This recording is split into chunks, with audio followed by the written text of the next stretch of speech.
ಓಂ ಶ್ರೀ ಗುರು ಬಸವಲಿಂಗಾಯ ನಮಃ. ಓಂ ನಮಃ ಶಿವಾಯ. ಸರ್ವರಿಗೂ ಭಕ್ತಿಯ ಶರಣು ಶರಣಾರ್ಥಿ. ನಾನು ನಿಮ್ಮ ಯೋಗ ಗುರು ವೈದ್ಯ ಶ್ರೀ ಚನ್ನಬಸವಣ್ಣ, ಶ್ರೀಗಂಗಾ ಯೋಗ ನಿಸರ್ಗ ಚಿಕಿತ್ಸಾ ಹಾಗೂ ಆಯುರ್ವೇದ ಸಂಶೋಧನಾ ಕೇಂದ್ರ, ಆರೋಗ್ಯ ಮಹಾಮನೆ, ಬೆಂಗಳೂರು, ಹುಬ್ಬಳ್ಳಿ, ಧಾರವಾಡದ ಹತ್ತಿರ ಮುರುಕಟ್ಟಿ. ತಮ್ಮೆಲ್ಲರಿಗೂ ನಮ್ಮ ಯೂಟ್ಯೂಬ್ ಚಾನಲ್ಗೆ ಭಕ್ತಿಯ ಸ್ವಾಗತವನ್ನು ಕೋರ್ತಾ, ಆತ್ಮೀಯರೇ, ಇವತ್ತಿನ ಸಂಚಿಕೆಯಲ್ಲಿ ಆಹಾರವನ್ನು ಸೇವಿಸುವ ಸರಿಯಾದ ವಿಧಾನವನ್ನು ಕುರಿತಾಗಿ ಮಾಹಿತಿಗಳನ್ನು ನೋಡೋಣ. ಆಹಾರ ಅಂತಕ್ಕಂಥದ್ದು ಶರೀರದ ಜೀವಶಕ್ತಿಯ ಒಂದು ಮೂಲ ಸತ್ವ. ಆಹಾರದಿಂದನೇ ಶರೀರಕ್ಕೆ ಜೀವ ಬರ್ತಕ್ಕಂಥದ್ದು. ಆಹಾರದಿಂದನೇ ಶರೀರದ ಪೋಷಣೆ, ಪಾಲನೆ, ಸಂಪೂರ್ಣವಾಗಿರ್ತಕ್ಕಂಥ ಜೀವಶಕ್ತಿಗೆ ಆಹಾರವೇ ಮೂಲ ಭದ್ರ ಬುನಾದಿ. ಅಂಥ ಆಹಾರವನ್ನು ಸರಿಯಾಗಿ ಸೇವಿಸುವ ಮಾರ್ಗವನ್ನು ನಾವು ತಿಳಿದುಕೊಳ್ಳದೇ ಇದ್ದರೆ ಜೀವನದಲ್ಲಿ ಹಲವಾರು ಸಮಸ್ಯೆಗಳಿಗೆ ನಾವು ತುತ್ತಾಗಬೇಕಾಗುತ್ತೆ. ಆಹಾರವನ್ನು ಸೇವಿಸೋದನ್ನು ಸರಿಯಾದ ಕ್ರಮದಲ್ಲಿ ಸೇವಿಸೋದನ್ನು ತಿಳ್ಕೊಳ್ಳದೇ ಇರೋದ್ರಿಂದನೇ ಇತ್ತೀಚಿನ ದಿನಗಳಲ್ಲಿ ಹಲವಾರು ದೊಡ್ಡ ದೊಡ್ಡ ಆರೋಗ್ಯದ ಸಮಸ್ಯೆಗಳು ನಮಗೆ ಎದುರಾಗ್ತಾ ಇದ್ದಾವೆ. ಹಾಗಿದ್ರೆ ಆಹಾರವನ್ನು ಸೇವಿಸ್ತಾ ಇದ್ದರೆ ಬರ್ತಕ್ಕಂಥ ಸಮಸ್ಯೆಗಳ್ಯಾವು? ಮಾನಸಿಕ ಸಮಸ್ಯೆಗಳು ಹೆಚ್ಚಾಗಿ ಬರ್ತವೆ. ಆಹಾರವನ್ನು ಸೇವನೆ ಮಾಡ್ತಕ್ಕಂಥ ಸರಿಯಾದ ವಿಧಾನ ಗೊತ್ತಿಲ್ಲದೆ ಇದ್ದರೆ ಅಜೀರ್ಣ ಆಗುತ್ತೆ, ಮಲಬದ್ಧತೆ ಆಗುತ್ತೆ. ಆ ಅಜೀರ್ಣ ಮಲಬದ್ಧತೆಯಿಂದನೇ ವಾತದೋಷ, ಪಿತ್ತದೋಷ, ಕಫದೋಷಗಳು ಅಸಮತೋಲನಗೊಳ್ತವೆ. ವಾತದೋಷದಿಂದ 80 ರೋಗಗಳು ಬರ್ತವೆ, ಪಿತ್ತದೋಷದಿಂದ 60 ರೋಗಗಳು ಬರ್ತವೆ, ಕಫದೋಷದಿಂದ 20 ರೋಗಗಳು ಬರ್ತವೆ. ಸರಿಸುಮಾರು 150ಕ್ಕೂ ಹೆಚ್ಚು ರೋಗಗಳು, ದೊಡ್ಡ ದೊಡ್ಡ ರೋಗಗಳು, BP, ಶುಗರು, ಟ್ರೈಗ್ಲಿಸರೈಡು, ಕೊಲೆಸ್ಟ್ರಾಲ್ನ ಸಮಸ್ಯೆ, ಥೈರಾಯ್ಡು, ನರಗಳ ದೌರ್ಬಲ್ಯತೆ, ಈವನ್ ಕ್ಯಾನ್ಸರ್ನಂಥ ಮಾರಣಾಂತಿಕ ಕಾಯಿಲೆಗಳು ಕೂಡ ಪಿತ್ತ ವಿಕಾರದಿಂದನೇ ಬರೋದ್ರಿಂದ ಆ ಪಿತ್ತ ವಿಕಾರ ಆ ಆಹಾರದ ಒಂದು ನಿಯಮವನ್ನು ಸರಿಯಾಗಿ ಪಾಲನೆ ಮಾಡೋದ್ರಿಂದನೇ ಹೆಚ್ಚಾಗೋದ್ರಿಂದ ಹೀಗೆ ಇಷ್ಟೆಲ್ಲ ದೊಡ್ಡ ದೊಡ್ಡ ರೋಗಗಳು ನಾವು ಆಹಾರವನ್ನು ಸರಿಯಾಗಿ ಸೇವನೆ ಮಾಡೋದನ್ನು ತಿಳ್ಕೊಳ್ಳದೇ ಇರೋದ್ರಿಂದ ನಮಗೆ ಬರ್ತಾ ಇದ್ದಾವೆ. ಹಾಗಿದ್ರೆ ಆಹಾರ ಸೇವಿಸುವ ಸರಿಯಾದ ವಿಧಾನ ಏನು? ಆಹಾರ ಸೇವಿಸಬೇಕಾದ್ರೆ ನಾವು ಹೇಗಿರಬೇಕು? ಆಹಾರ ಸೇವನೆ ಮಾಡಬೇಕಂದ್ರೆ ಮೊದಲನೇದು ಶೌಚ, ಎರಡನೇದ್ದು ಸಂತೋಷ, ಮೂರನೇದ್ದು ಒಂದು ಪವಿತ್ರ ಮನೋಭಾವ,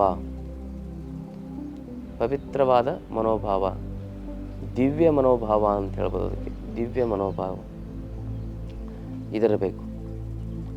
ಶೌಚ ಅಂತಕ್ಕಂಥದ್ರಲ್ಲಿ ಶೌಚ ಹೇಗಿರಬೇಕು? ಆಹಾರ ಸೇವನೆ ಮಾಡೋ ಸಂದರ್ಭದಲ್ಲಿ ಕೈ, ಕಾಲು, ಮುಖ ತೊಳೆದು ನೀವು ಯಾವ ನಾಮವನ್ನು ಧಾರಣೆ ಮಾಡ್ತಾರಲ್ಲ ಆ ನಾಮವನ್ನು ಧಾರಣೆ ಮಾಡಿ. ಯಾಕಂದರೆ ನಾಮ ಮುಖ್ಯ ಅಲ್ಲ, ಆ ನಾಮದ ಹಿಂದಿರುವ ನೇಮ ಮುಖ್ಯ. ನೀವು 3 ನಾಮನಾದರೂ ಹಾಕೋಬೋದು, ಅಡ್ಡ ನಾಮನಾರು ಹಾಕ್ಬೋದು, ವಿಭೂತಿ ನಾಮನಾರು ಹಾಕ್ಬೋದು, ಉದ್ದ ನಾಮನಾರು ಹಾಕ್ಬೋದು, ಯಾವ ನಾಮವನ್ನಾದರೂ ಬೇಕಿದ್ರೆ ಹಾಕ್ಬೋದು.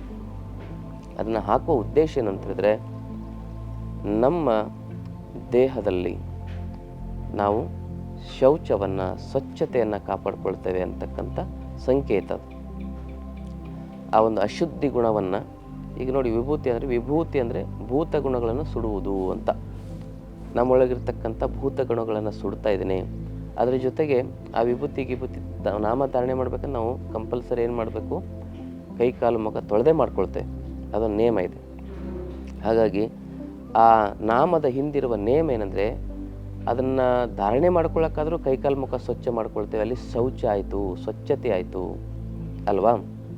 ಹಾಗೆ ಆ ಒಂದು ಕೈಕಾಲು ಮುಖ ತೊಳೆದೇ ಆಹಾರ ಸೇವನೆ ಮಾಡಿದರೆ ಏನಾಗುತ್ತೆ ಅಂದರೆ ಕೈಗಳಲ್ಲಿ ಹಲವಾರು ಬ್ಯಾಕ್ಟೀರಿಯಾಗಳಿರ್ತವೆ. ಇದರಿಂದನೇ ಆ ಬ್ಯಾಕ್ಟೀರಿಯಾಗಳ ಇನ್ಫೆಕ್ಷನಿಂದನೇ, ವೈರಾಣುಗಳ ಇನ್ಫೆಕ್ಷನಿಂದನೇ ಹೆಪಟೈಟಿಸ್ ಅಂತಕ್ಕಂಥ ಮಾರಣಾಂತಿಕ ಸಮಸ್ಯೆಗಳು ಬರ್ಬೋದು. ಆ ಇನ್ಫೆಕ್ಷನಿಂದನೇ ಕೈ ತೊಳೆದೇ ಆಹಾರ ಹಾಗೆ ಸೇವನೆ ಮಾಡೋದ್ರಿಂದ ಹಲವಾರು ಇನ್ಫೆಕ್ಷನ್ಗಳು, ಆಮೇಲೆ ಅಜೀರ್ಣದ ಸಮಸ್ಯೆ, ಅದರಿಂದ ಮಲಬದ್ಧತೆ ಸಮಸ್ಯೆಗಳು ಹೆಚ್ಚಾಗ್ಬೋದು. ಅದಕ್ಕೆ ಸ್ವಚ್ಛತೆ ಭಾಳ ಮುಖ್ಯ. ಯಾವಾಗ ಕೈಕಾಲು ಮುಖ ತೊಳ್ಕೊಳ್ತೀವಲ್ಲ ಅವಾಗ ಏನಾಗುತ್ತೆ ಅಂತ ಹೇಳಿದರೆ ಮನಸ್ಸು ಪ್ರಸನ್ನವಾಗುತ್ತೆ. ಮನಸ್ಸು ಪ್ರಸನ್ನವಾಗಬೇಕು. ಶೌಚ ಆದಮೇಲೆ ಸಂತೋಷ ಬಂದೇ ಬರ್ತದೆ. ಸಂತೋಷವಾಗಿ ಆಹಾರವನ್ನು ಸೇವನೆ ಮಾಡೋದ್ರಿಂದ ನಮ್ಮ ಡೈಜೆಸ್ಟಿವ್ ಎಂಜೈಮ್ಸ್ಗಳು ಸರಿಯಾಗಿ ಉತ್ಪತ್ತಿ ಆಗ್ತವೆ. ಡೈಜೆಸ್ಟಿವ್ ಎಂಜೈಮ್ಸ್ಗಳು ಸರಿಯಾಗಿ ಉತ್ಪತ್ತಿ ಆದರೆ ತಿಂದಿರುವ ಆಹಾರ ಚೆನ್ನಾಗಿ ಜೀರ್ಣ ಆಗುತ್ತೆ, ಸಂತೋಷದಾಯಕವಾಗಿ. ಸಂತೋಷವೇ ಪ್ರಮುಖವಾಗಿರ್ತಕ್ಕಂಥ ರುಚಿ ಅಂತ ಹೇಳ್ಬೋದು. ಈಗ ನಾವೇನು ತಿಳ್ಕೊಂಡಿದ್ದೀವಿ, ನಾವು ತಿನ್ನುವ ಆಹಾರದಲ್ಲಿ ರುಚಿ ಇದೆ ಅಂತ ತಿಳ್ಕೊಂಡಿದ್ದೀವಿ. ಅದು ಹಾಗಲ್ಲ. ನಾವು ತಿನ್ನುವ ಆಹಾರದಲ್ಲಿ ರುಚಿ ಇದ್ದಾಗಲೂ ಕೂಡ ಮನಸ್ಸಿನಲ್ಲಿ ಸಂತೋಷ ಇಲ್ಲದೇ ಇದ್ದರೆ ಆ ಆಹಾರ ನಮಗೆ ರುಚಿಸುವುದಿಲ್ಲ. ಒಬ್ರು ಯಾರೋ ಬೋಂಡಾ ಬಜ್ಜಿಯನ್ನು ಇಷ್ಟಪಟ್ಟು ಹಾಕಿಸ್ಕೊಂಡಿರ್ತಾರೆ, ಒಂದು 4 ಬೋಂಡಾ ಬಜ್ಜಿ ಹಾಕಿಸ್ಕೊಂಡಿರ್ತಾರೆ. ಅದನ್ನು ತುಂಬ ಇಷ್ಟಪಟ್ಟು ತಿಂತಾ ಇರ್ತಾರೆ. ಸಂತೋಷ ಹಾಕಿಸ್ಕೊಳ್ಳೋದ್ರಲ್ಲೂ ಸಂತೋಷ ಇರ್ತದೆ, ತಿನ್ನೋದ್ರಲ್ಲೂ ಸಂತೋಷ ಇರ್ತದೆ, ಅದಕ್ಕೆ ಅದು ರುಚಿಸ್ತಾ ಇರ್ತದೆ. ಯಾರೋ ಫೋನ್ ಮಾಡಿ ನಿಮ್ಮ ಮನೇಲಿ ಯಾರೋ ತೀರ್ಕೊಂಡ್ರು ಅಂತ ಅವ್ರಿಗೆ ಹೇಳಿದರೆ ಆ ರುಚಿ ಏನಾಗ್ತದೆ, ಮಾಯ ಆಗ್ತದೆ. ಆ ಬೋಂಡ ತಿನ್ನಲಿಕ್ಕೆ ಅವರಿಗೆ ಮರುಕ್ಷಣವೇ ಮನಸ್ಸು ಬರೋದಿಲ್ಲ. ಹಾಗಿದ್ರೆ ಸಂಪೂರ್ಣವಾಗಿರೋ ರುಚಿಯಲ್ಲಿತ್ತು, ಮನಸ್ಸಿನಲ್ಲಿತ್ತು. ಹಾಗೆ ಮನಸ್ಸು ಪ್ರಸನ್ನವಾಗಿದ್ದರೆ ಆಹಾರ ರುಚಿಸುತ್ತೆ. ಹಿತಬುಕ್ ಮಿತಬುಕ್ ರಿತುಬುಕ್ ಅಂತ ಹೇಳ್ತಾರೆ. ಅಂದರೆ ಆಹಾರ ಸೇವನೆ ಮಾಡೋ ಸಂದರ್ಭದಲ್ಲಿ ಹಿತವಾಗಿರಬೇಕು ಮನಸ್ಸಿಗೆ. ಅದು ಮನಸ್ಸಿಗೆ ಹಿತವಾಗಿಲ್ಲ ಅಂದರೆ ನಾವು ಅಮೃತ ಸೇವನೆ ಮಾಡಿದರೂ ಕೂಡ ಅದು ವಿಷವಾಗುತ್ತೆ ಹೊಟ್ಟೆ ಹೋಗಿ. ಯಾಕಂದರೆ ಮನಸ್ಸು ಎಲ್ಲವನ್ನೂ ಧಾರಣೆ ಮಾಡುವ ಶಕ್ತಿಯನ್ನು ಹೊಂದಿರತಕ್ಕಂಥ ಒಂದು ಮೂಲ ಶಕ್ತಿ ಅದು. ಮನಸ್ಸಿನ ಭಾವನೆಗಳ ಒಂದು ಏನು ವ್ಯವಸ್ಥೆ ಇರ್ತದೆ, ಆ ಭಾವನೆಗಳ ವ್ಯವಸ್ಥೆಗೆ ಅನುಗುಣವಾಗಿ ನಮ್ಮ ಶರೀರದಲ್ಲಿ ಬದಲಾವಣೆಗಳಾಗ್ತವೆ. ಭಯ ಆದಾಗ ಹೃದಯ ಬಡಿತ ಹೆಚ್ಚಿಗೆ ಆಗುತ್ತೆ. ಭಯ ಆಗಿರೋದು ಅದಕ್ಕೆ ಮನಸ್ಸಿಗೆ. ಹೃದಯ ಯಾವುದು ಫಿಸಿಕಲ್, ಮನಸ್ಸು ಮೆಂಟಲ್. ಮೆಂಟಲ್ ಪ್ರಾಬ್ಲಮ್ಸ್ಗಳು ಫಿಸಿಕಲ್ ಆರ್ಗನ್ಸ್ ಮೇಲೆ ಹೆಂಗೆ ಬೀರ್ತದೆ. ಕನಸಿನಲ್ಲಿ ಏನಾದರೂ ಭಯ ಆದರೆ ಎದ್ದು ಕುತ್ಕೊಂಡಾಗಲೂ ಕೂಡ ಹೃದಯ ಬಡಿತ ವೇಗವಾಗಿರ್ತದೆ. ಅದು ಕನಸು, ನಿಜ ಅಲ್ಲ. ಆದರೂ ಕೂಡ ಅದು ಕನಸು ಮನಸ್ಸಿಗೆ ಪ್ರಭಾವ ಬೀರೋದ್ರಿಂದ ಆ ಮನಸ್ಸು ಶರೀರದ ಮೇಲೆ ಪ್ರಭಾವ ಬೀರ್ತದೆ. ಹಾಗಾಗಿ ಆಹಾರ ಸೇವನೆ ಮಾಡೋ ಸಂದರ್ಭದಲ್ಲಿ ಪ್ರಸನ್ನ ಚಿತ್ತರಾಗಿ ಸೇವನೆ ಮಾಡಬೇಕು. ಅದರಿಂದ ಏನಾಗುತ್ತೆ, ತಿನ್ನುವ ಆಹಾರ ಸಂಪೂರ್ಣ ಜೀರ್ಣ ಆಗುತ್ತೆ, ಡೈಜೆಸ್ಟಿವ್ ಎಂಜೈಮ್ಸ್ಗಳು ಸರಿಯಾಗಿ ಉತ್ಪತ್ತಿ ಆಗ್ತವೆ. ಆ ಪ್ರಸನ್ನ ಚಿತ್ತದಿಂದ ಆಹಾರ ಸೇವನೆ ಮಾಡಿದಾಗ ತಿಂದಿರುವ ಆಹಾರ ಸಂಪೂರ್ಣವಾಗಿ ಶರೀರಕ್ಕೆ ಅಬ್ಸಾರ್ಬ್ ಆಗ್ತದೆ, ಹೀರಿಕೊಳ್ಳಲ್ಪಡ್ತದೆ. ಅರ್ಥ ಆಯ್ತಾ? ಇದು ಬಹಳ ಬಹಳ ಬಹಳ ಪ್ರಮುಖವಾಗಿರ್ತಕ್ಕಂಥ ವಿಚಾರ ನಿಮ್ಗೆ ತಿಳಿಸ್ತಕ್ಕಂಥದ್ದು. ಹಾಗಾಗಿ ನಾವು ವಿಚಾರ ಮಾಡಬೇಕು. ಆಹಾರ ಸೇವನೆ ಮಾಡೋ ಸಂದರ್ಭದಲ್ಲಿ ಕೆಲವರು ಮೊಬೈಲ್ ನೋಡ್ತಿರ್ತಾರೆ, ಕೆಲವರು TV ನೋಡ್ತಿರ್ತಾರೆ. ಆಹಾರದ ಮೇಲೆ ಗಮನ ಇರೋದಿಲ್ಲ. ಆಹಾರದ ಮೇಲೆ ದೈವತ್ವ ಬರಬೇಕು. ಶೌಚ ಸಂತೋಷ, ಧನ್ಯತಾ ಭಾವ, ದೈವೀ ಭಾವ. ಅನ್ನ ಕೊಟ್ಟವರಿಗೆ ಶರಣು, ಅನ್ನ ಸೃಷ್ಟಿ ಮಾಡಿರುವ ದೇವರಿಗೆ ಶರಣು, ಅನ್ನ ಕೊಟ್ಟ ರೈತರಿಗೆ ಶರಣು, ಅನ್ನ ಸೃಷ್ಟಿಸಿದ ದೇವರಿಗೆ ಶರಣು, ಪಂಚಮಹಾಭೂತಗಳಿಗೆ ಶರಣು, ಗುರುವಿಗೆ ಶರಣು, ತಂದೆ ತಾಯಿಯರಿಗೆ ಶರಣು, ಎಲ್ಲ ಶರಣು. ಶಿವೋಹಂ ಶರಣು, ಓಂ ನಮಃ ಶಿವಾಯ. ಈ ದೈವೀ ಭಾವನೆಯಲ್ಲಿ ಅವರನ್ನು ನೆನೆದು ಅವರಿಗೆ ಕೃತಜ್ಞತೆಯನ್ನು ಸಲ್ಲಿಸ್ತಾ ಆಹಾರ ಸೇವನೆ ಮಾಡಬೇಕು. ಅದನ್ನು ಬಿಟ್ಟು ಏನು ಮಾಡ್ತೇವೆ ನಾವು, ಮೊಬೈಲ್ ನೋಡ್ತಾ ಆಹಾರ ತಿನ್ನೋದು. ಎಷ್ಟು ತಿಂದ್ವಿ, ಹೆಂಗೆ ತಿಂದ್ವಿ ಏನೂ ಗೊತ್ತಾಗೋದಿಲ್ಲ. ಇದರಿಂದ ಏನಾಗುತ್ತೆ ಅಂತ ಹೇಳಿದ್ರೆ ಆಹಾರದ ರಸಗಳು ಸರಿಯಾಗಿ ಉತ್ಪತ್ತಿ ಆಗೋದಿಲ್ಲ, ಆಹಾರ ಸರಿಯಾಗಿ ವಿಪಾಕ ಆಗೋದಿಲ್ಲ. ಆಹಾರ ಸರಿಯಾಗಿ ವಿಪಾಕ ಆಗದೇ ಇದ್ರೆ ಅನ್ನಂ ಗೃಹ್ಣಾತಿ ಪಚತಿ ವಿವೇಚತಿ ಮುಂಚತಿ. ಜೀರ್ಣಶಕ್ತಿಯ ಪ್ರಮುಖ 4 ಹಂತಗಳು. ಅನ್ನಂ ಗೃಹ್ಣಾತಿ ಅಂದರೆ ಅನ್ನ ಗ್ರಹಣೆ ಆಗಬೇಕು. ಮೊಬೈಲ್ ನೋಡ್ತಾ ಆಹಾರ ಸೇವನೆ ಮಾಡೋದು, TV ನೋಡ್ತಾ ಆಹಾರ ಸೇವನೆ ಮಾಡೋದು, ಮಾತನಾಡ್ತಾ ಆಹಾರ ಸೇವನೆ ಮಾಡೋದ್ರಿಂದ ಅನ್ನ ಸರಿಯಾಗಿ ಗ್ರಹಣೆ ಆಗೋದಿಲ್ಲ. ಗ್ರಹಣೆ ಆಗದಿರುವ ಅನ್ನ ಏನು ಮಾಡ್ತದೆ, ಶರೀರದಲ್ಲಿ ಅಜೀರ್ಣ ಸೃಷ್ಟಿ ಮಾಡ್ತದೆ. ಅಜೀರ್ಣವೇ ಸರ್ವರೋಗಕ್ಕೂ ಮೂಲ ಕಾರಣ. ಅನ್ನಂ ಗೃಹ್ಣಾತಿ ಪಚತಿ ಅಂದರೆ ಪಚನ ಆಗಬೇಕು. ಅದು ಗ್ರಹಣೆ ಆದಮೇಲೆ ಪಚನ ಆಗಬೇಕು. ನಾವು ಎತ್ಲಗೋ ಬೇರೆ ಬೇರೆ ಕಡೆ ಟಿ ವಿ ಮೊಬೈಲ್ ಕಡೆ ಲಕ್ಷ್ಯ ಕೊಟ್ಟು, ಮಾತನಾಡೋ ಕಡೆ ಲಕ್ಷ್ಯ ಕೊಟ್ಟು ಆಹಾರ ಸೇವನೆ ಮಾಡಿದ್ರೆ ಆಹಾರ ಜೀರ್ಣನೂ ಆಗೋದಿಲ್ಲ. ಇಂತಹ ಬೇರೆ ಗಮನದಲ್ಲಿ ನಾವು ಆಹಾರ ಸೇವನೆ ಮಾಡೋದ್ರಿಂದ ಅದು ವಿವೇಚತಿ ಅಂದರೆ ಪಚನ ಆದಮೇಲೆ ಏನಾಗಬೇಕು, ಅದು ವಿವೇಚತಿ ಅಂದರೆ ಒಳ್ಳೆಯದು ಸಪ್ತಧಾತು ಆಗಬೇಕು. ರಸ, ರಕ್ತ, ಮಾಂಸ, ಮೇದ, ಅಸ್ಥಿ, ಮಜ್ಜೆ, ಶುಕ್ರ ಅಂತಕ್ಕಂಥ ಸಪ್ತಧಾತುಗಳು. ರಸ, ರಕ್ತ, ಮಾಂಸ, ಮೇದ, ಅಸ್ಥಿ, ಮಜ್ಜೆ, ಶುಕ್ರ ಅನ್ನುವ ಸಪ್ತಧಾತುಗಳಂತ ಅದನ್ನು ನಮ್ಮ ಆಯುರ್ವೇದ ಶಾಸ್ತ್ರದಲ್ಲಿ ಕರಿತೇವೆ. ಅದನ್ನೇ ಮಾಡರ್ನ್ ಮೆಡಿಕಲ್ ಸೈನ್ಸಲ್ಲಿ ನ್ಯೂಟ್ರಿಷನ್ಸ್ ಅಂತ ಕರೀತಾರೆ.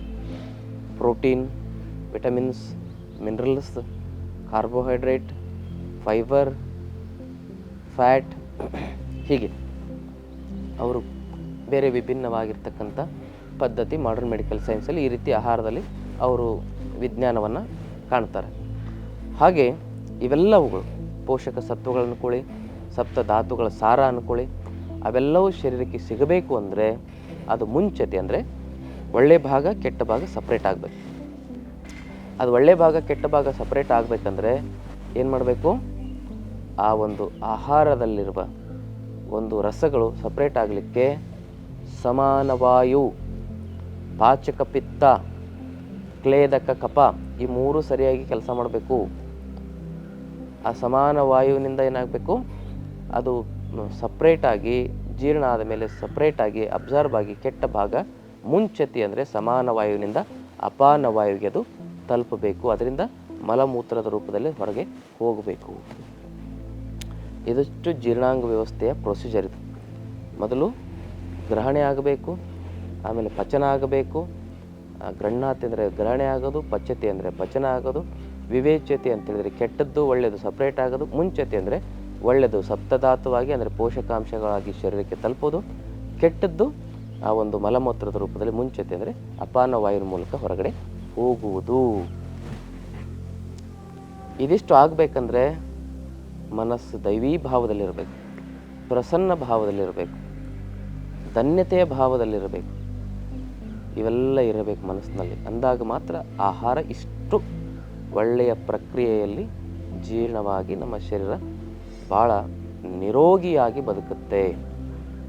ಹಿಂದಿನ ಜನರು ಆಹಾರ ಸೇವನೆ ಮಾಡೋ ಸಂದರ್ಭದಲ್ಲಿ ಇವೆಲ್ಲ ನಿಯಮಗಳನ್ನು ಅವರು ಅನುಸರಿಸ್ತಾ ಇರೋದ್ರಿಂದನೇ ಅವ್ರ ಆರೋಗ್ಯ ಅಷ್ಟು ಗಟ್ಟಿ ಇತ್ತು. ನಮ್ಮಷ್ಟು ಅವರು ಡ್ರೈ ಫ್ರೂಟ್ಸ್ ತಿನ್ನಲಿಕ್ಕೂ ಅವಾಗ ಏನಿರ್ತೈತಿ, ಏನೂ ಇರ್ತಿರ್ಲಿಲ್ಲ. ನಾನು ಚಿಕ್ಕವನಿರ್ಬೇಕಾದ್ರೆ ಅನ್ನಕ್ಕೆ ಒಂದು ಸಾಂಬಾರು, ಆ ರೊಟ್ಟಿಗೆ ಒಂದು ಪಲ್ಯ ಅಪರೂಪ. ಅನ್ನ ಸ್ವಲ್ಪ ಮೇಲೆ ಖಾರದ ಪುಡಿ ಹಾಕ್ಕೊಂಡು ಅದ್ರಲ್ಲಿ ಸ್ವಲ್ಪ ಮೇಲೆ ಎಣ್ಣೆ ಉದುರಿಸ್ಕೊಂಡು ತಿಂತಾಯಿದ್ವಿ. ರೊಟ್ಟಿನೂ ಹಾಗೆ ತಿಂತಾಯಿದ್ವಿ. ಸ್ವಲ್ಪ ಖಾರದ ಪುಡಿ, ಪಲ್ಯ ಮಾಡೋದು ಅಪರೂಪ ನಮ್ಮ ಮನೇಲಿ. ಅವಾಗ ಸಾಂಬಾರು ಮಾಡೋದು ಅಪರೂಪ. ಯಾಕಂದರೆ ಅವಾಗ ಬಡತನ ಜನರಲ್ಲಿ. ಆದರೆ ಆ ಬಡತನದಲ್ಲೂ ಆರೋಗ್ಯದ ಸಿರಿತನ ಇತ್ತು ಅವಾಗ. ಇವಾಗ ಏನೇನೇನೆಲ್ಲ ತಿಂತೇವೆ, ಆದರೂ ಕೂಡ ಪ್ರೋಟೀನ್ ಇಲ್ಲ, ವಿಟಮಿನ್ ಇಲ್ಲ, ವಿಟಮಿನ್ D3 ಇಲ್ಲ, ವಿಟಮಿನ್ B12 ಇಲ್ಲ, ಅದಿಲ್ಲ, ಇದಿಲ್ಲ, ಅದು ಡೆಫಿಷಿಯನ್ಸಿ, ಇದು ಡೆಫಿಷಿಯನ್ಸಿ ಎಲ್ಲ ತಿಂತಾರಲ್ಲ. ಈ ಶ್ರೀಮಂತರ ಮನೆಯವ್ರಿಗೇ ಜಾಸ್ತಿ ಬರ್ತಕ್ಕಂಥ ಕಾಯಿಲೆಗಳು. ಅವ್ರಿಗೆ ರಕ್ತಹೀನತೆ ಅಂತಾರೆ. KG ಗಟ್ಟಲೆ ಡ್ರೈ ಫ್ರೂಟ್ಸ್ ಅಂದರೂ ರಕ್ತಹೀನತೆ ಯಾಕೆ ಬರಬೇಕು? Where is the science? ಅದಕ್ಕೆ ನಾವು ಯಾವತ್ತೂ ಹೇಳ್ತಿರ್ತೇವೆ, food is not only for nutrition, it is also for vibration ಅಂತ ಹೇಳ್ತೇವೆ ನಾವು ಯಾವಾಗಲೂ. ಅಂದು ನಮ್ಮ ಶರೀರದಲ್ಲಿ ವೈಬ್ರೇಷನನ್ನು ಕ್ರಿಯೇಟ್ ಮಾಡಬೇಕು ಆಹಾರ. ಅದು ಹಾಗೆ ವೈಬ್ರೇಷನ್ ಕ್ರಿಯೇಟ್ ಮಾಡಬೇಕು, ಪಾಸಿಟಿವ್ ಎನರ್ಜಿಯನ್ನು ಕ್ರಿಯೇಟ್ ಮಾಡಬೇಕು, ಶಕ್ತಿಯನ್ನು ಕ್ರಿಯೇಟ್ ಮಾಡಬೇಕು. ಅವಾಗ ಖಾರ ರೊಟ್ಟಿ ತಿಂದ್ರೆ ಎಷ್ಟು ಶಕ್ತಿ ಇತ್ತು, 1 ಕ್ವಿಂಟಲ್ ಗಟ್ಟಲೆ ಚೀಲ ಎತ್ತಿದ್ರು. ಈಗ 10 kg ಎತ್ತಲಿಕ್ಕೆ ಒದ್ದಾಡ್ತೇವೆ ನಾವು.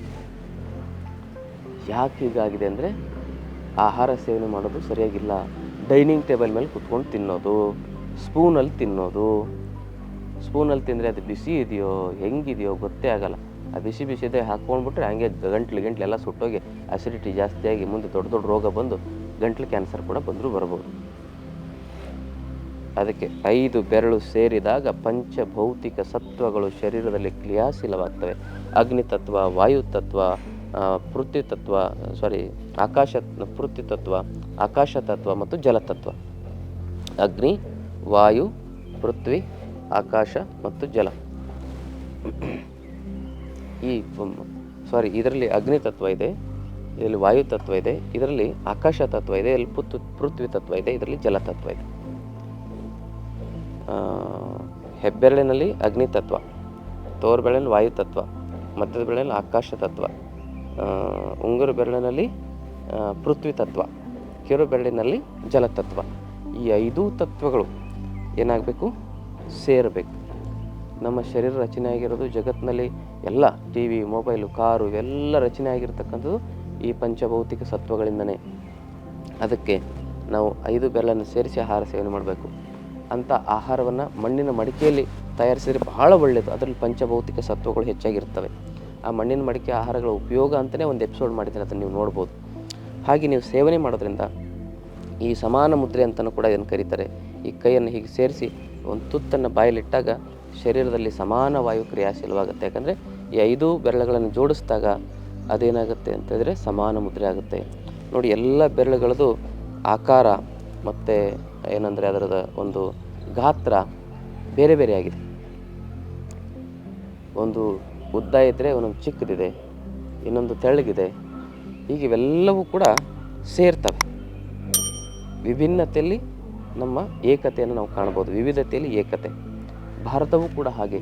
ಹಲವು ಧರ್ಮ ಮತ ಪಂಥಗಳಿದ್ದರೂ ಕೂಡ ಭಾರತ ಏಕವಾಗಿ, ಸರ್ವಶ್ರೇಷ್ಠವಾಗಿ, ವಿವಿಧತೆಯ ಏಕತೆಯ ರಾಷ್ಟ್ರವಾಗಿ, ವಿಶ್ವಗುರುವಿನ ಶಕ್ತಿಯ ಒಂದು ಅಂಶವಾಗಿ ಭಾರತ ಇದೆ.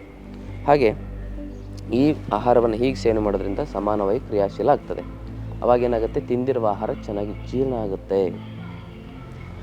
ಈ ಒಂದು ಸಮಾನ ಮುದ್ರೆ. ಆಮೇಲೆ ಸ್ಪೂನಲ್ಲಿ ಸೇವನೆ ಮಾಡೋದ್ರಿಂದ ಯಾವ ಮುದ್ರೆ ಆಗುತ್ತೋ ಗೊತ್ತಿಲ್ಲ. ಅದಾದಮೇಲೆ ಇನ್ನೊಂದೇನೆಂದರೆ, ಸಮಾನ ವಾಯುವೇ ಜೀರ್ಣಶಕ್ತಿಗೆ ಮೂಲ ಶಕ್ತಿ. ಸಮಾನ ವಾಯು ಚೆನ್ನಾಗಿದ್ದರೆ ಅವನ ಆಯಸ್ಸು ಚೆನ್ನಾಗಿರುತ್ತೆ ಅಂತ ನಮ್ಮ ಆಯುರ್ವೇದ ಶಾಸ್ತ್ರದಲ್ಲಿ ಮೂಲವಾಗಿರ್ತಕ್ಕಂಥ ಒಂದು ಉಲ್ಲೇಖಗಳನ್ನು ನಾವು ಕಾಣ್ಬೋದು.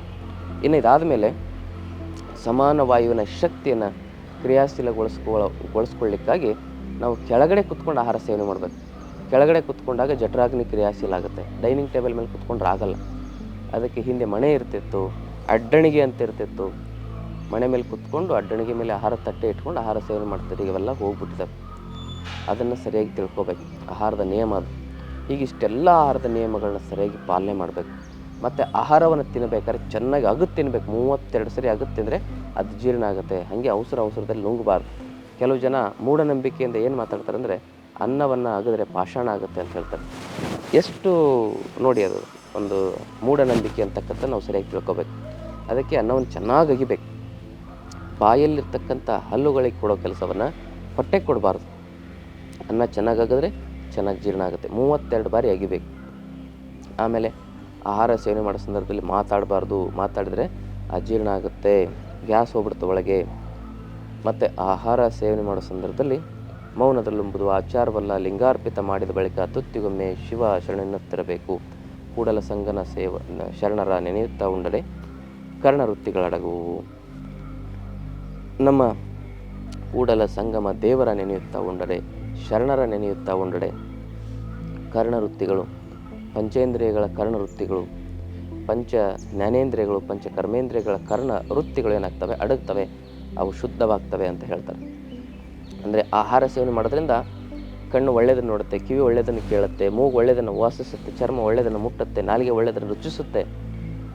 ಇವು ಭೋಗಮುಖವಾಗಿರ್ತವೆ, ಅವು ಯೋಗಮುಖವಾಗ್ತವೆ ಅಂತ ಹೇಳ್ತಾರೆ. ಅಂದರೆ ಆಹಾರ ಸೇವನೆ ಮಾಡೋ ಸಂದರ್ಭದಲ್ಲಿ ನಾವು ಓಂ ನಮಃ ಶಿವಾಯ ಅಂತ ಉಂಡ್ರೆ, ಆಹಾರ ಸೇವನೆ ಮಾಡಿದ್ರೆ ಅದು ಪ್ರಸಾದ ಆಗುತ್ತೆ. ಇಲ್ಲಾಂದರೆ ಅದು ಕೂಳಾಗುತ್ತೆ. ಒಳಗಡೆ ಹೋಗಿ ಅದು ಪ್ರಸಾದ ಆದರೆ ಈ ಶರೀರದಲ್ಲಿ ಏನು ಅವಗುಣಗಳಿದ್ದಾವೆ, ಮನಸ್ಸಿನಲ್ಲಿ ಏನು ಅವಗುಣಗಳಿದ್ದಾವೆ, ಕೆಟ್ಟ ವಿಚಾರಗಳು ಹೇಳ್ತಾವಲ್ಲ, ಅವೆಲ್ಲ ಸ್ಟಾಪ್ ಆಗಿಬಿಡ್ತವೆ. ಅದಕ್ಕೆ ಕರ್ಣವೃತ್ತಿಗಳು ಅಂತ ಹೇಳ್ತಾರೆ. ಆ ಕರ್ಣವೃತ್ತಿಗಳಡಿಗೆ ಮನಸ್ಸು ಪ್ರಸನ್ನವಾಗುತ್ತೆ, ಮನಸ್ಸೇ ಮಹಾದೇವ ಆಗುತ್ತೆ. ಇದು ಆಹಾರದ ನಿಯಮ. ನಮ್ಮ ಮನಸ್ಸು ಎಷ್ಟೇ ಮಾಡಿದರೂ ಕಂಟ್ರೋಲಿಗೆ ಬರ್ತಾ ಇಲ್ಲ. ನಾವೇನೇ ತಿನ್ನೋದು ಬಿಡಬೇಕು, ಪಾನಿಪುರಿ, ಗೋಬಿ ಮಂಚೂರಿ ಅಂದರೂ ಮನಸ್ಸು ಕಂಟ್ರೋಲಿಗೆ ಬರ್ತಾ ಇಲ್ಲ ಅಂತ ನೀವು ಅಂತಿರಲ್ಲ. ಅದು ನೀವು ಮನಸ್ಸು ಕಂಟ್ರೋಲ್ ಮಾಡಲಿಕ್ಕೆ ಹೋದರೆ ಆಗಲ್ಲ. ಅದು ತನ್ನಿಂತಾನೇ ಕಂಟ್ರೋಲ್ ಆಗಬೇಕಂದ್ರೆ ಆಹಾರ ಸೇವನೆ ಮಾಡೋ ಸಂದರ್ಭದಲ್ಲಿ ದೈವಿ ಭಾವನೆಯಲ್ಲಿ ಆಹಾರ ಸೇವನೆ ಮಾಡಿದರೆ ಮನಸ್ಸು ತಾನೇ ಹದ ಆಗುತ್ತೆ, ಮನಸ್ಸು ತಾನೇ ಪರಿವರ್ತನೆ ಆಗುತ್ತೆ. ಇದಿಷ್ಟು ಆಹಾರ ಸೇವನೆ ಮಾಡುವ ನಿಯಮಗಳು. ಇದನ್ನು ಸರಿಯಾಗಿ ತಿಳ್ಕೊಂಡು ಸರಿಯಾಗಿ ಆಹಾರ ಸೇವನೆ ಮಾಡಿ.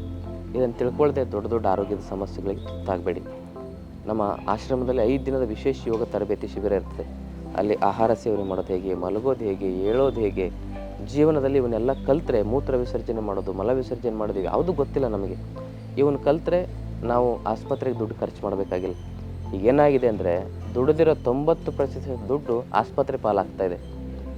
ಮಕ್ಕಳ ಭವಿಷ್ಯಕ್ಕೆ, ನಮ್ಮ ಜೀವನಕ್ಕೆ ಅಂತ ದುಡಿದು ನಾವು ಸಂಗ್ರಹಣೆ ಮಾಡಿರ್ತಕ್ಕಂಥ ಸಂಪತ್ತನ್ನು ನಾವು ನಿರುಪಯುಕ್ತವಾಗಿ ಏನು ಮಾಡ್ತಾಯಿದೆ ಅಂದರೆ ಆಸ್ಪತ್ರೆಗೆ ಖರ್ಚು ಮಾಡ್ತಾಯಿದ್ದೇವೆ, ಔಷಧಿ ಖರ್ಚು ಮಾಡ್ತಾಯಿದ್ದೇವೆ.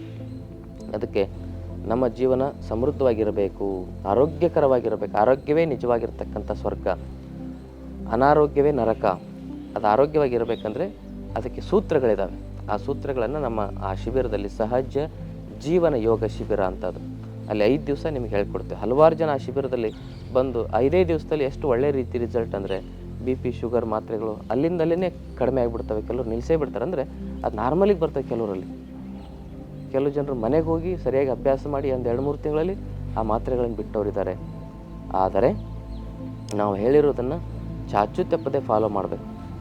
ಇಲ್ಲಾಂದ್ರೆ ಏನಾಗುತ್ತೆ, ದೋಬಿಕಾ ಕುತ್ತ ನಗರಕ ನಗಾಟ್ಕ, ಆ ಕಡೆಗೂ ಇಲ್ಲ ಈ ಕಡೆಗೂ ಇಲ್ಲ ಅನ್ನಂಗೆ ಆಗಬಾರ್ದು. ನಾವು ಹೇಳೋದು ಸತ್ಯ ಅನಿಸಿದರೆ ಮಾತ್ರ ನೀವು ಅದನ್ನು ಆಚರಣೆಗೆ ತಂದು ಸದೃಢವಾಗಿ ಒಂದು ಒಳ್ಳೆಯದನ್ನು ಹಿಡಿದ ಮೇಲೆ ಬಿಡಬಾರ್ದು. ಆ ರೀತಿ ಇದ್ದರೆ ಜೀವನದಲ್ಲಿ ಸುಖ, ಶಾಂತಿ, ನೆಮ್ಮದಿಯಿಂದ ಬದುಕ್ಬೋದು. ಆ ಶಿಬಿರಕ್ಕೆ ತಾವು ಕೂಡ ಆಸಕ್ತಿ ಅಟೆಂಡ್ ಆಗ್ಬೋದು ಅಂತಕ್ಕಂಥ ಮಾತನ್ನು ಹೇಳ್ತಾ ಇವತ್ತಿನ ಸಂಚಿಕೆಯನ್ನು ಮುಗಿಸ್ತೀನಿ. ತಾವಿನ್ನೂ ಚಾನಲ್ ಸಬ್ಸ್ಕ್ರೈಬ್ ಮಾಡ್ಕೊಂಡಿಲ್ಲ ಅಂದರೆ ದಯವಿಟ್ಟು ಸಬ್ಸ್ಕ್ರೈಬ್ ಮಾಡ್ಕೊಳ್ಳಿ. ಹಾಗೂ ಸಬ್ಸ್ಕ್ರೈಬ್ ಮಾಡ್ಕೊಂಡ್ಮೇಲೆ ಬೆಲ್ ಐಕನ್ ಪ್ರೆಸ್ ಮಾಡೋದನ್ನು ಮರಿಬೇಡಿ. ಯಾಕಂದರೆ ಹೊಸ ಹೊಸ ವೀಡಿಯೋಗಳು ಬರಬೇಕಂದ್ರೆ ನೀವು ನೋಟಿಫಿಕೇಷನ್ಗಾಗಿ ಬೆಲ್ ಐಕನ್ ಪ್ರೆಸ್ ಮಾಡಬೇಕಂತಕ್ಕಂಥ ಮಾತನ್ನು ಹೇಳ್ತಾ ಇವತ್ತಿನ ಸಂಚಿಕೆಯನ್ನು ಮುಗಿಸ್ತೀನಿ. ತಮ್ಮೆಲ್ಲರಿಗೂ ಭಕ್ತಿಯ ಶರಣಾರ್ಥಿ.